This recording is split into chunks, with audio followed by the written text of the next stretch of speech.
are these people such serial cheaters?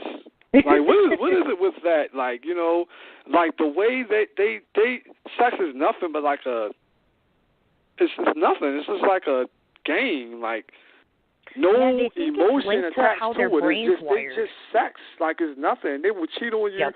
They will cheat on you with your best friend, your brother, sister, your sibling, your cousin. They will not only will they cheat on you, they will cheat on you with your next door. And they will cheat on you in a way that's like, why you would just be sitting there scratching your head. Like, of all people, why? First of all, how would you pull this off? You could have what is it called when the two twins are joint by the hip? What is it called? Oh, Siamese or conjoined twins? Yeah, conjoined twins. Like, they could cheat on you with your conjoined twin, and you wouldn't even know. Like, they'll actually cheat on you with like that's serious. You know what I mean? And you might find out later. How in the world did you not know this was happening? That's the type of things they do. What is it, Samantha? What do you think it is? Like, you know, what is it with this serial cheating thing with these people? Yeah, a lot of sociopaths are drawn to adrenaline junkie type things. So sometimes it's shoplifting, sometimes it's gambling, drinking drugs. But a lot of them, from what I've researched and seen, is like weird sexual addictions. And they think it's the way that their brain's wired, that they're like looking for a way to feel because they don't feel. And also because it's a game too. But they want to, they're kind of like hedonistic in that way. They want to experience pleasure instantaneously, instant gratification. I want this and now, and it doesn't matter who they have to, trample over to get there or what they have to do to get that fix. But they're going to do whatever they have to, and because they wanted to, and that's all the reasoning they need in their mind is, well, I wanted to, and it's too bad you're going to have to deal with that or whatever. There's nothing wrong with it because I wanted that, and they just really are fixated on that type of stuff, With my own father, we found out he had formed these weird, bizarre sexual addiction stuff. And I remember it was towards like Christmas or something. And he drove around the state for 6 hours or so, quote unquote, looking for some sort of present at a store that all these stores just happen to not carry, apparently. So I was like, why didn't you call ahead? But during that entire time, went on like a crazy sex frenzy, like some drunken, great white shark. Yeah, and just went visiting all these women and getting his weird sexual fix, and then that was that. But went on for weird, promiscuous stuff like that. There was even a time where I had flown out to L.A., and the one time I asked him to watch the house, he actually had prostitutes in my own house, which I found out later about.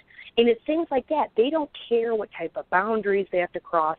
They have no morals or ethics.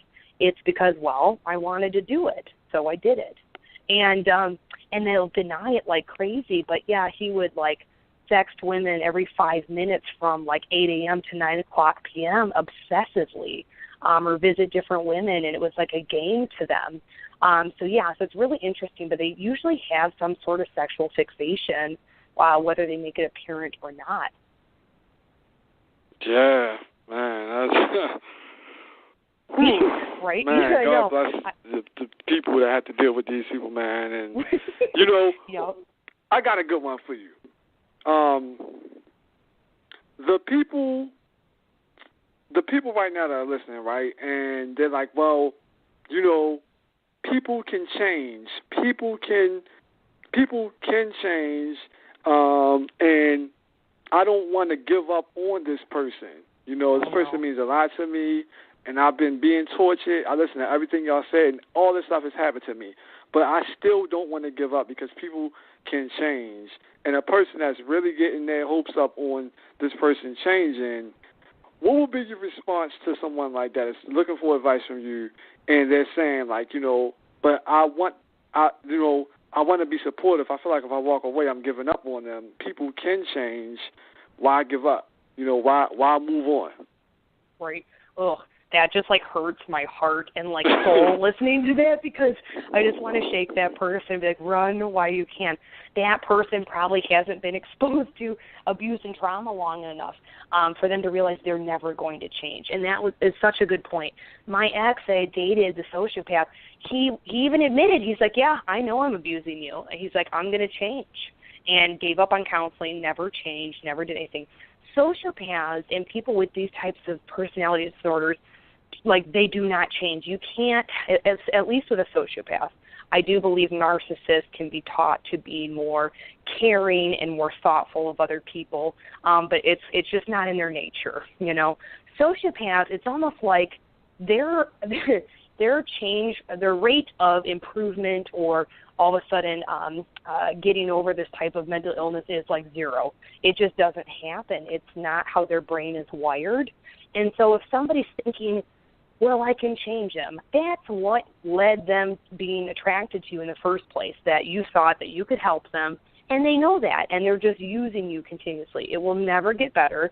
It will get worse, and you're going to be more hurt in the long run. And so there is a part where it's painful. You have to cut your ties and go, and the safest way to deal with a sociopath is no communication, no contact, no nothing. Because when you cut them off, it gives them no power or ability to manipulate you.